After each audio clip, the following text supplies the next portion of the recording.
Thank you. I was asked to talk in this presentation about the challenges and strategies on management of food processes in a zero-risk environment. And I'll talk a little bit and review a little bit of about some of the previous speakers have talked about on what zero risk really means or doesn't mean. I think we've had some really good discussions on that. But then pivot into how we have to manage to that for regulatory compliance, but also to make sure that we're meeting our understanding of the way that the consumers behave. But I want to talk first of all about the world that we live in. I think these are things that we already know. Chemical analyses have become more and more sensitive. We've moved from parts per thousand to parts per million to parts per billion, and we're on our way to parts per trillion. What does this mean in terms of what zero is? If zero is absence, how do we define absence? How do we determine absence? And when we get more sensitivity, we begin to see things that maybe we didn't see before. And these might not indicate greater risk, but it certainly makes it more difficult to meet a performance standard of absence when when what absence means is changing based upon the analytical method. This can apply on the chemical side, but also many of the methods that we're working on in microbiology are driving down the sensitivity of what we can see in food samples based upon how many copies are needed or how many bacteria are needed for detection. So while on the chemistry side we have a lot of precision, we're growing in precision on the microbiology side as well. We had Dr. Coughlin talked about whole genome sequencing. I put up this slide. Ruth Petran gave this to me. She was describing to me the example of vehicle identification numbers. And it used to be, before I think 1952, that the way that you could trace or identify a car would be through the registration and then records on where people purchased the car. But there wasn't a lot of precision in terms of how you could determine, if you find a car along the side of the street, if you could determine where that car was from and more detailed information about the car. So in 1952, and then formalized in 1981 or standardized in 1981, car manufacturers put in place a vehicle identification number that gives a lot of information about the vehicle that we didn't previously know. There are things like the country of manufacture, the type of manufacturer, the manufacturer number, descriptors of the model and body style, the year it was assembled, the assembly plant, and even the production, and then the production number of the unit itself. So we now have a lot greater detail than we had before on where the car was manufactured and the nature of the car. And this, if we think of whole genome sequencing and then some of the things we're seeing on even metagenomics and the microbiomes and environments, we're getting a lot more information and detail on the nature of the organisms we're looking at for microbiological hazards. This is evolving, but it's being more commonly used because it's becoming cheaper and easier and more readily available. We also have changes in cultural techniques that are allowing us to identify, like I said, lower numbers of bacteria, but also multiple types in single analyses. The net is that we're seeing with more precision outbreaks that we didn't see before. So things that were sporadic, what was seen as sporadic cases of listeriosis up until recently, now are being identified as outbreaks, even though those are outbreaks with maybe only a few cases. So you see on this graph it shows that the risk of listeria has kind of plateaued. This is in the US, or the number of cases of listeriosis has plateaued, but we're seeing greater and greater outbreaks with the evolution of technologies and precision of the methods that we're able to use to identify it, whether these outbreaks occur. So from a food safety manager, this then identifies, we're now identifying more and more vehicles or common sources of foodborne illness that we maybe didn't see before, and things that we thought were low risk because we weren't seeing issues. Now we're seeing that maybe these are linked to outbreaks, and we're getting source attribution that is identifying some of these vehicles that we didn't see before. And I'm going to give you a couple of examples. One that's near and dear to my heart is cookie dough. When I was with Nestlé, I was involved in the cookie dough recall that was associated with the outbreak that the CDC identified along with several state health departments through pulse field gel electrophoresis and some other genetic techniques. This was something that had not been seen before. It was novel. The product had been designed to take care of the risks in a lot of the raw materials in the product, with the exception of flour, because flour was something that was normally used in baked goods. There wasn't historically a lot of ways to eliminate microbiological risk in flour, and frankly, people just inherently did not see flour as being a risk. So as a result of that, we did identify that flour was the likely cause of the E. coli 0157H7 in cookie dough, and we were able to re-engineer to incorporate a flour that was heat-treated. Since then, we've seen a couple of outbreaks, one in 2016 and one in 2017 related to E. coli 0121 in flour. And if I think about this, this causes a number of challenges for risk managers. First of all, we were able to use heat-treated flour in cookie dough because cookie dough doesn't need to rise. Now, that's a simple assessment, because there was a lot of work that had to go into engineering the flour to make sure the cookie looked like a cookie at the end of the process. But it's not a cake or a croissant or another baked good that needs to rise, where we need gluten functionality. And so if I apply what we've had to date as a technology for dealing with pathogens in flour, I destroy that functionality, and I'm either left with the decision, do I tell the consumer we don't trust you to use flour to cook your cake and not make it available to them? Or do I understand that there's a certain risk and work as best as I can to try to minimize a risk I know I can't absolutely control? And that's some of the challenge we're facing as risk managers, and I've got some other examples of that. I put also on this slide the cake mix, and I thought this was an interesting example for risk managers as well. Cake mixes were recalled as part of the outbreak, and cake mixes are things that are products that have validated cooking instructions for consumers. There was a recent recall of milk powder that also led to the recall of similar products.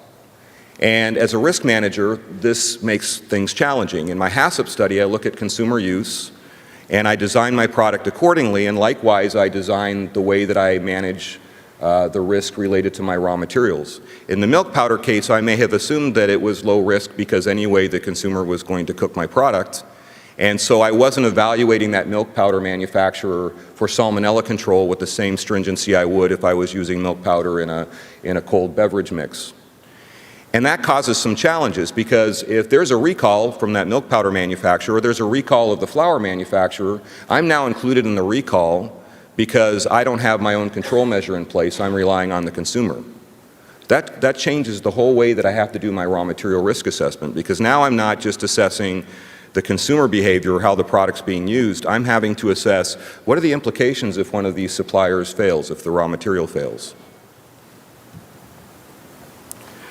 Another recall that was notable and kind of a game changer was an outbreak related to frozen vegetables. There was a couple manufacturers that were associated with this in Washington State. And up until this point, there'd really been no documented illnesses related to frozen vegetables. But there was a discussion as to whether how frozen vegetables were being used, and whether frozen vegetables and similar products were being used inconsistent with how they were labeled. So they were labeled with cooking instructions that were validated, but nevertheless people perceived these products as being something that didn't need to be cooked. And we're seeing this more and more as we investigate consumer behavior. Consumers are reacting more to how they perceive the product could be used than what is labeled on the package. And I think after the 2009 cookie dough recall, I was talking to a colleague of mine from another food company that had similar recalls on similar products, on other frozen culinary products, and they said they had done some work with consumers to understand consumer perceptions, and their conclusion was nobody under 19 reads a label. So we have to look at how our products are perceived and whether it's obvious that those products need to be cooked or not as we do our assessment of risk and as we design the products. There's also some cases where we know the standard, and the previous cases, I guess, are where we have to reconsider what the standard is or what the expectation is for the product. But we see products where we know what the expectation is, but now we see that there's other factors we didn't consider for risk. So caramel apple, this is one certainly we don't want to have a listeria risk in caramel apples for consumers. But when we had this recent outbreak, we saw that there were some risk factors we really hadn't thought about in how some of these caramel apples were being marketed and distributed and stored. And so the factors involved in manufacturing these apples, in storing them the way that they were stored, led to a growth of a high level of listeria and led to a consideration that we hadn't really thought of up till then on how we should be managing caramel apples. When in retrospect, you know, we can see how those risks could occur. This table is something we've been talking with some of our colleagues in industry on how we assess consumer perception as we evaluate whether or not products would be ready to eat or products would be not ready to eat, but products that we still need to manage risk. And so I've listed here some drivers, and I apologize, this is an eye chart. I wanted to show that this was more of a decision tree, but I'll just read down what some of the questions are. So some of the questions we would ask is, first of all, is the product intended to be consumed without application of a cooking step by the consumer or food service operator? That's a no-brainer. That means we intended for it to be ready to eat. But other questions, the product will be consumed by a consumer or food service segment that views the application of a validated cooking step unnecessary. And that could be Toll House cookie dough. What we saw after we had the outbreak, we were off the market and there was highly publicized outbreak, do not eat raw cookie dough, and the FDA said this and Nestlé said this, but nevertheless there were blogger groups that insisted it was their right to eat raw cookie dough and they would accept the risk. And the problem is, they might accept the risk, but if they get sick, the FDA have to take action, regardless of if the FDA thinks they messed up, and we are responsible regardless of if we labeled it appropriately. So that's the kind of risk management paradigm we're in. So we have to look at how the consumer perceives it, and things like soup mixes, which could be added to just hot water, or added to, I guess, mayonnaise to make a nice dip. Those are things we have to consider with this question. There's another question, products appear to the consumer to be in a form edible for consumption without cooking. These could be the chicken Kievs that we've seen responsible for some salmonella outbreaks. They're raw chicken, but they appear to be fully cooked. So we have to consider that as a question. Products in a form normally consumed without cooking. So if I've decided I've got cinnamon rolls and I'm going to market a frozen cinnamon roll, I can't just decide, or it's not good to just decide, well, we're going to make it not ready to eat and tell consumers to cook it when it looks fully cooked. And they normally consume something fully cooked. So that's a consideration. Then we look at chilled products and their shelf life and whether within the shelf life pathogens can grow at unsafe levels. And then we look at variability of cooking equipment. So this is an example, and it's kind of a draft that we've been working on with our product developers in the past, but it kind of lists the questions that we have to think about as risk managers as we design products. But we have a changing risk management paradigm, and I'm going to direct people to a session tomorrow on Listeria Criteria. And there's some of the speakers there can talk to the evolution of the regulatory agencies thinking on what appropriate levels of listeria are in products. But I wanted to talk about this briefly because this really impacts how we have to manage certain products and what we need to consider as we manage certain products for the presence or levels of listeria. In 2011, there had been in the past, there were some very good listeria risk assessments done by FDA and FSIS, and there was another one by WHO and FAO. And generally, the conclusions are listeria needs to grow to high levels to cause illness, and that's how they concluded and ranked the products accordingly. In 2011, there was a dose response workshop that was hosted by Joint Institute of Food Safety and Applied Nutrition and the Interagency Risk Assessment Consortium, and they came up with a number of things that would make the dose response calculations more effective. What are the data needs? What are the approaches we should take? And a group of scientists took about reassessing some of the dose response information, and this was their conclusion. And I'm going to direct you really to the bottom, is that the conclusion predicted that in fact there were a low percentage of cases, but still a percentage of cases that they would attribute to levels below 100 CFU per gram or 100 CFU in the product, 10,000 CFU in the product. And this really, in the minds of some on the regulatory side, has called into question whether or not 100 CFU is an appropriate standard. And I ask as a risk manager, if it's not 100, Maybe it's not zero, maybe it's something else, but what is that? How do we determine what that is? Another thing that, another event that drove changes was the bluebell outbreak, and I think this was already referenced in this discussion. But in the case of the bluebell outbreak, the FDA was able to analyze a large number of samples, and they found that first of all, 99% of the samples they analyzed were positive, so the consumers had a high level of exposure to positive units, which could have been a factor. That's an open question. The levels were relatively low. There were a couple cases where the levels were higher in the samples analyzed. And so this called into question also the 100 CFU per standard, and also raised some other questions about the risks of contracting listeriosis. In the end, there were 10 cases identified over several years, so the incidence was actually quite low. But nevertheless, the FDA was able to identify that there were cases which appeared to have relatively low levels of listeria that caused illness in some of these individuals. And there's also questions about the dynamics of the environment or the process, the equipment in which they were handled, the blenders and the refrigeration. So this has changed in the U.S. This has reinforced a criterion, an absence criteria, I would say, for listeria in all ready-to-eat foods. And so, as a risk manager, we need to make sure that those products that we traditionally manage listeria in, you know, ice cream, ready-to-eat, frozen and chilled foods, that we manage listeria in those products.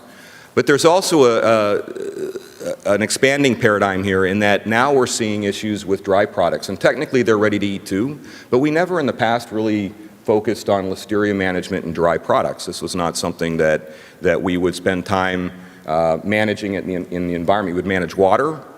We would try to manage factors that control salmonella, but we really didn't focus so much on listeria. And so the question is, do now I need to have a listeria monitoring program, or is just managing water and traffic control for salmonella sufficient to also control listeria? So if I think about risk management in general, I'm going to pivot now a little bit to risk management. If I think about how I approach risk management, I always pull up this equation, and many of you are familiar with this. This is, I call here the ICMSF conceptual equation. It's in several of the ICMSF publications, and it's an equation, and I don't like math, that's why I'm a microbiologist, but it's really a logic equation. So first of all, we look at the initial levels in the raw material, minus all of the sums of the step in our process that can reduce that level, plus all of the things in the process that can increase the level. That could be the environment, that could be growth during processing or storage or distribution. Those all need to be left less than what I've established is my target or my objective in the finished product. And that could be established by a food manufacturer, that could be established by a regulator as a food safety objective or as a performance objective, or as Dr. Betts was discussing earlier, as a performance standard. And so this is a nice logical way to approach how we establish or how we tackle what the expectations are in the finished product. And this is a more detailed diagram of a typical food process and where we can apply performance objectives in order to meet whatever my final objective would be for the product. And so at each of these steps, once we know what we need to achieve at each step, we can identify what those control measures are that I need to put into place to achieve those performance objectives. And then I can, if necessary, I can establish criteria that can help me evaluate or verify whether or not I've met those performance objectives. So it's a very logical way of approaching the management of risk in my products. And I want to talk about criteria here. And I know Dr. Buchanan talked a lot about distributions and the establishment of criteria, so I don't need to go into that detail here. But I want to talk a bit about what criteria mean and how I interpret these and use these as a food safety manager. This is from the Australia-New Zealand standard. It's an older slide, so it may not be the current standard, but this is a good example. I selected this because it's a good example of a comprehensive criterion that has not only a list of pathogens In some cases, you could consider hygiene indicators for cereal for infants. And I wanted to point this out. You've got N, which is the number of samples, and in some cases you have a 3-class plan, so you're able to accept some that are in the marginal range between little m and big M.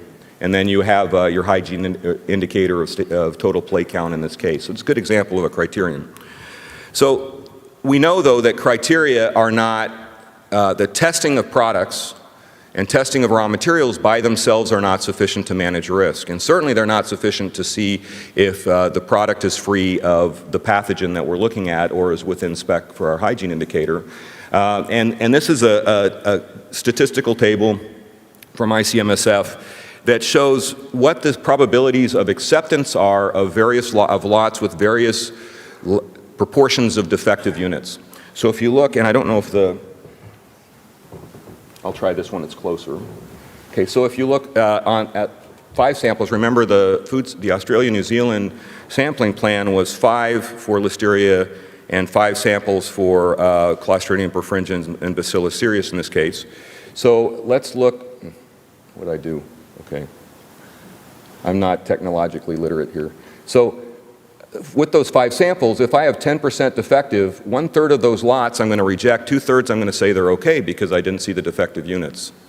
If I'm looking at a 2% defective units, which is still in some processes is a relatively high level of defective units, 1 out of every 10 I'm rejecting, and 9 out of 10 I'm accepting. So 9 out of 10 times, 90% of the time, I'm thinking that lot's okay because I'm not seeing these 2% defective units. And I'll tell you, if we look at chocolate, if we look at a dry product, that's actually still a relatively high number of defective units if we have a sporadic contaminant. We're not going to be able to find that contaminant through use of testing. But as a food safety manager, if I'm looking at a criterion like this, I'm not trying to manage to where only 5 samples in my production, in my process, only 5 samples in my lot are positive. I have to manage it so every time the lot is sampled, you do not find the pathogen in my lot. So when we talk about risk managers will say, okay, well this is only less than whatever 5 by 25, 1 in 5 by 25 grams, and that's what we're managing to. As a risk manager, I have to manage to where there is no Listeria in my product because I need to manage to where any time I or my customer or the regulator samples this product, there is no Listeria in my product.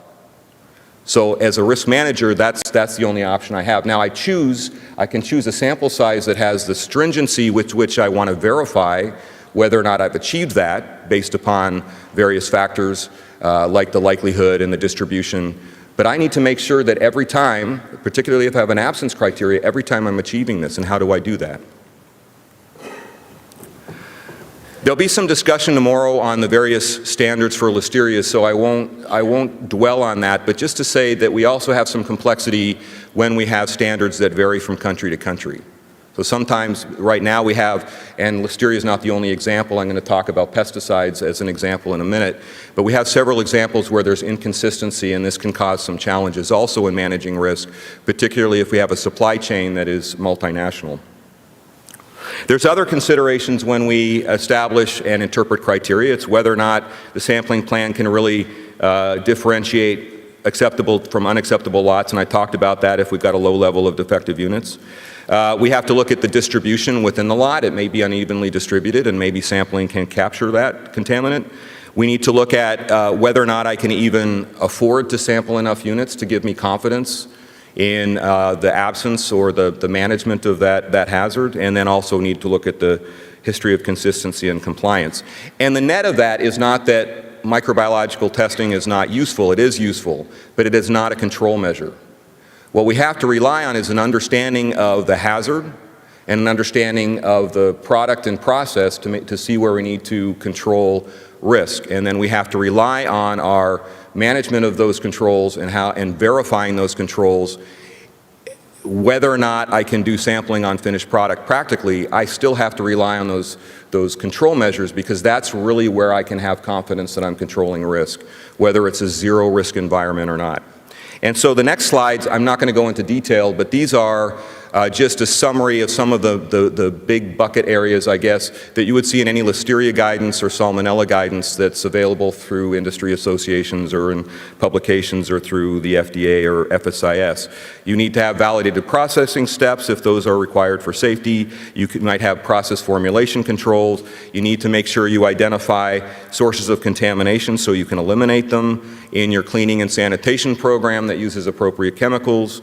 You need to make sure that you take into account maintenance activities and managing those to make sure they don't result in cross-contamination or create harborage opportunities. You need to look at personal hygiene with food workers, particularly those that are in contact with processing equipment or food products. You need to make sure you manage packaging. Primary packaging needs to be protected from environmental contamination because it touches the food.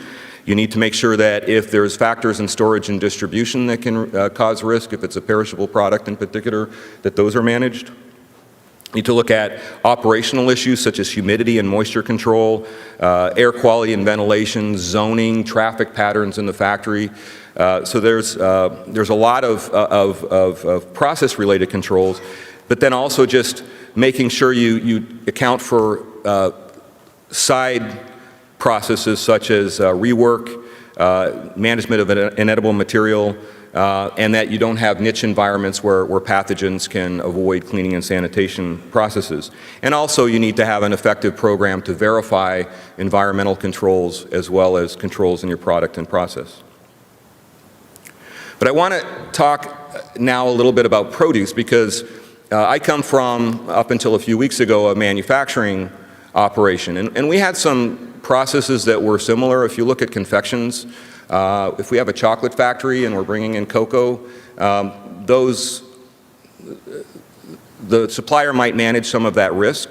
But I in my factory am still supposed to, in all of my parts of the operation in a confectionery factory, I need to manage salmonella harborage and the recontamination of the product with salmonella and, oh, by the way, listeria, to make sure that I am managing that risk of recontamination. So those are a lot of soft controls and environmental controls, and testing by itself is not going to, as I've said, testing by itself is not going to assure that those controls are in place. But for produce, it's similar, but a little bit more tenuous because we don't have those absolute controls for fresh produce. We have some things that can lower the risk. We have some things that can manage the sources of contamination, but we don't have a kill step. We don't have a roasting step or a retort step. We have to rely on a variety of control measures to work together. So some examples, you can, if you can apply some of these processes, that's great. But it's usually a combination of control measures such as minimizing, and this is for listeria, minimizing listeria in the field, looking at hygienic design of equipment so you're not recontaminating. You can sanitize maybe the surface of produce in some cases, making sure you have appropriate cleaning and sanitation, that you have zoning maybe in your process but out on the field so people aren't walking, people on the farm are not walking from higher hazard areas to areas close to the fruit, practices of personnel. But I listed up here some of the things that you need to manage in the field because you may not have the ability even to wash the surface of some produce. So what do you do in the field? And listeria is ubiquitous. So how do we minimize listeria? I don't know if we can eliminate listeria, but how do we minimize listeria in these products? And these are some of the things that could be sources of listeria that we need to manage in the field as we're growing produce. So you can see there's a lot of these controls that need to all work together, but none of them are things that you can absolutely assure that can eliminate the risk. You just need to make sure that you have evaluated the risks and make sure you do your best to minimize the risk of contamination. I want to spend about 2 minutes now just talking about pesticide MRLs, because we talk a lot about microbiology, but I want to say that we could talk about allergens and zero risk for allergens, which is a big challenge, and that's a whole other talk. I don't know if I don't think there's allergens in the meeting for allergen tolerances, but I think last year we had some discussions on that. But allergens is also a real issue, but I bring this one because this is near and dear to my heart and anybody that has worked on the produce side. either with their suppliers or as a produce manufacturer. And it's the issues of the maximum residue limits for pesticides. And we know that when pesticides are applied, there's a number of things that happen to pesticides. They could get incorporated into the plant, but in a lot of cases they may get dissipated. So there's factors such as when the pesticide is applied that are important. There's factors such as what's going on in the neighboring field that are important. As an importer, though, you have to worry about maybe where that material is coming from, because that can also impact whether or not a pesticide is present, and that's what I want to dwell on here. This is a case of Carbendazim in orange juice, and I don't know if any of you recall this. This was where the FDA on importing orange juice into the U.S. from Brazil found Carbendazim, which is legal in Canada and legal in Brazil. It's not legal in the U.S. The way that the pesticide system works in the U.S. by regulation, and in other countries as well, is that the pesticide manufacturer needs to register the pesticide with the company that, or with the EPA, to show in a risk assessment with data on exposure and evaluation of the hazards associated with the pesticide, demonstrate that it's safe for that commodity. But if they didn't at the time think that it was going to be used for another commodity, even if it's similar, it's still not approved. It's only approved for what they filed with the EPA. So what we end up with is maybe some pesticides that might not be normally used in the U.S. because we don't have particular pests, that are now an issue because we're importing from other countries that have that pest and may need to use that pesticide. And it's a complex exercise because it's expensive to register pesticides, and sometimes the manufacturer doesn't really have incentive because they have a new pesticide and they don't have incentive to register the old pesticide. So it can lead to some real complexity in international trade in particular, and for multinational food companies, this is a real challenge. And a lot of the issues that we see in our contaminants programs are pesticides. So this is, for tea, is an example that's also relevant because the U.S. and Canadian Tea Association have been working on pesticide MRLs, on increasing the list of pesticide MRLs. And you can see for U.S. and Canada, there's not a lot of MRLs. But even the ones that are there are very different than Codex, and they're very different than Japan and Australia, and there's some more listed there. So the question is, how do we tackle this? Do we just live with it, or do we try to address it? And I wanted to show this as an example because it's an example of what we can do proactively to improve the situation where we have an unnecessary zero tolerance, I guess. So if the pesticide's not approved, the only level of relevant is absence. And here, there was an interagency or intergovernmental group through FAO that was established to address this inconsistency. And in the U.S. and Canada, the U.S. and Canadian tea associations are working together in order to manage this risk, or order to increase the number of pesticides that are allowed for tea in Canada and the U.S. And they've been very successful. And I'll show you here. This is only 2014, so there's been a number added since then. But even by 2014, you went from 3 allowed in 2008 to 20 allowed in 2014. And that's not through it's not through making a different case for risk, it's through actually doing the homework to try to get the risk evaluations done so we don't have to deal with zero tolerance. In Canada, you see that several have been added. There was at this point to be 3 more added. They're already above 26, and now these groups are working with chemical manufacturers to find other ways to increase the list. So that's another strategy to manage to these zero risk standards, is to try to change the standard through the collection of data. Okay, yep. So with that, just to summarize, we can how we manage risk, to establish processes to understand consumer behavior and reasonably expected misuse. We can use the full chain approach, as I mentioned, to identify risk factors and to develop effective control measures. We can develop an appropriate criteria and verification strategy. We can work with industry and regulatory stakeholders to conduct studies to inform risk assessments, and we can work with stakeholders to harmonize standards. And that, I understand, I'm probably more than out of time. So thank you for your time.